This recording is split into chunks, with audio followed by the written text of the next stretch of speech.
హల్లెలూయా! దేవునికి స్తోత్రం. మనమందరం ఈ విధంగా కలుసుకోవటానికి అవకాశం ఇచ్చిన యేసుప్రభు వారికే సమస్త మహిమ, ఘనత, స్తోత్రం చెల్లిస్తూ, ఈ వాక్యం వింటున్న వారందరికీ యేసుప్రభు వారి నుండి ఆశీర్వాదం, ఆరోగ్యం, ఐశ్వర్యం, సంతోషం, సమాధానం, నిరీక్షణ కలగాలని ప్రార్థిస్తూ, ఈరోజు మనం పరిశుద్ధ గ్రంథం నుండి యోబు గ్రంథం 12వ అధ్యాయం 5వ వచనం చదువుకుని ధ్యానించుకుందాం. దుర్దశ నొందిన వానిని తిరస్కరించుట క్షేమం గలవారు యుక్తమనుకొందురు. కాలుజారు వారి కొరకు తిరస్కారము కనిపెట్టుచున్నది. దేవుణ్ణి నమ్ముకున్న ప్రతి ఒక్కరికి ఒక్కొక్క సమయంలో శోధన ఉంటుంది. అది ప్యూరిఫై చేయడానికి కానీ, లేక గర్వం వల్ల వచ్చిన శోధన కానీ, లేక స్వనీతి వల్ల వచ్చిన శోధన కానీ, అలా రకరకాలుగా దేవుడు శోధనను అలౌ చేస్తూ ఉంటారు. అలా శోధనలో ఉన్న వారిని క్షేమంగా అన్ని విధాలుగా ఆశీర్వాదంలో ఉన్నవారు తిరస్కరించకూడదు. మాటలతో వారిని కించపరచకూడదు. అలా చేయడం కొంతమంది గొప్ప అనుకుంటారు. కానీ వారి కోసం కాలుజారి స్థితి కనిపెట్టుకుని ఉంది అని వాక్యం సెలవిస్తోంది.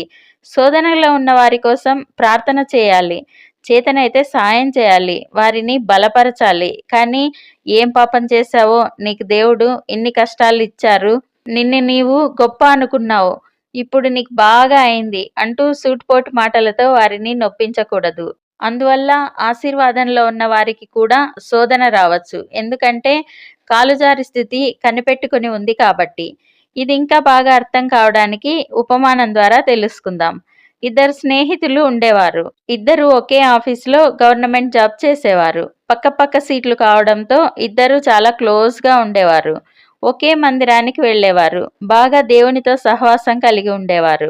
ఒకసారి ఒక స్నేహితునికి ఆఫీస్లో ఏదో ఫ్రాడ్ చేశాడని జాబ్ నుండి సస్పెండ్ చేశారు. పక్క స్నేహితుడు, అయ్యో అతను అలా ఫ్రాడ్ చేసేవాడు కాదు, చాలా మంచివాడు అని చెప్పినా పై ఆఫీసర్స్ అతని మాటను వినలేదు. సస్పెండ్ అయి ఇంట్లో ఉన్న స్నేహితుడిని కలిసి ఓదార్పు మాటలు చెప్పటానికి వెళ్తాడు స్నేహితుడు. అతనితో మాట్లాడుతూ ఉండగా సస్పెండ్ అయిన స్నేహితుడు, నేను రోజు ఉదయం లేవగానే బైబిల్ చదువుతాను, మోకరించి ప్రార్థన చేస్తాను, దశమ భాగం కరెక్ట్గా చెల్లిస్తాను, ప్రతి వారం క్రమం తప్పకుండా మందిరానికి కుటుంబంతో సహా వెళ్తాను, కానుకలు సమర్పిస్తాను, అన్ని కరెక్ట్గానే ఉన్నాను, మరి దేవుడు ఎందుకు అనవసరంగా నన్ను శిక్షించారు అని చెప్పగా అతని స్నేహితుడు, నువ్వెంత కరెక్ట్ విశ్వాసివి అయినా దేవుడు అనవసరంగా శిక్షించారు అని అంటున్నావు. నీకు మంచి విశ్వాసివి అనే గర్వం ఉంది, అందుకే దేవుడు నిన్ను శిక్షించారు, నీకు బాగా కావాల్సిందే అంటూ మాటలతో దెప్పిపొడవసాగాడు.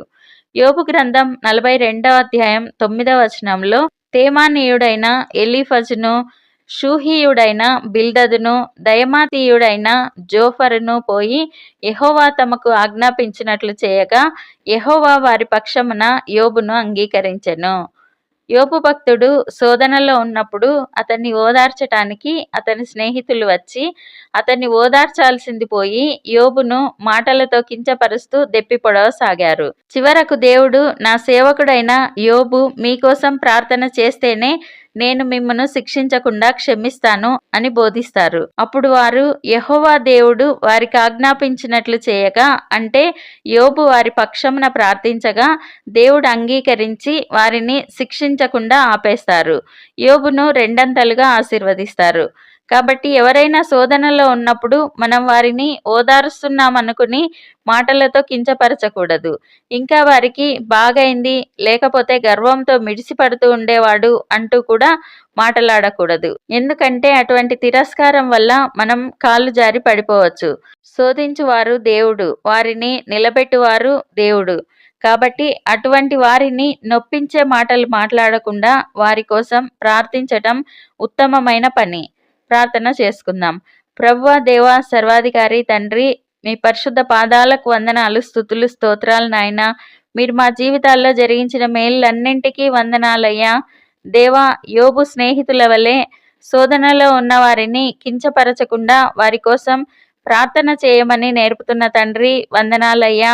అటువంటి వారిని కించపరిస్తే, తిరస్కరిస్తే కాలుజారు చోటు కనిపెట్టుకొని ఉంది అని తెలుపుతున్న దేవా, వందనాలయ్యా. మేము శోధనలో ఉన్న వారిని తిరస్కరించకుండా వారి కోసం ప్రార్థించేందుకు మాకు శక్తినిచ్చి సహాయం చేయండి నాయనా. ఈ ప్రార్థనలో పాల్గొనేవారు ఎవరైనా శోధనలో ఉంటే వారిని ఇప్పుడే లేవనెత్తి ఆశీర్వదించండి. వారికి సర్వ సమృద్ధిని దయచేయండి. వ్యాధి లేమిని వారి కుటుంబాల్లో ఉండి తీసివేసి స్వస్థత, సమృద్ధిని, విస్తారమైన డబ్బును దయచేయండి.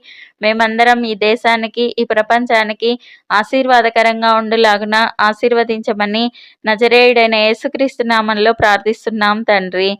ఆమెన్. Thank you Jesus. మీకేమైనా ప్రార్థన అవసరతలు ఉంటే కామెంట్స్లో తెలియజేయండి. మేము మీకోసం తప్పక ప్రార్థిస్తాం. దేవుడు మనకందరికీ సహాయం చేస్తారు. దేనికి కృంగిపోకండి, నిరీక్షణ కలిగి ఉండండి. Thank you Jesus. God bless you.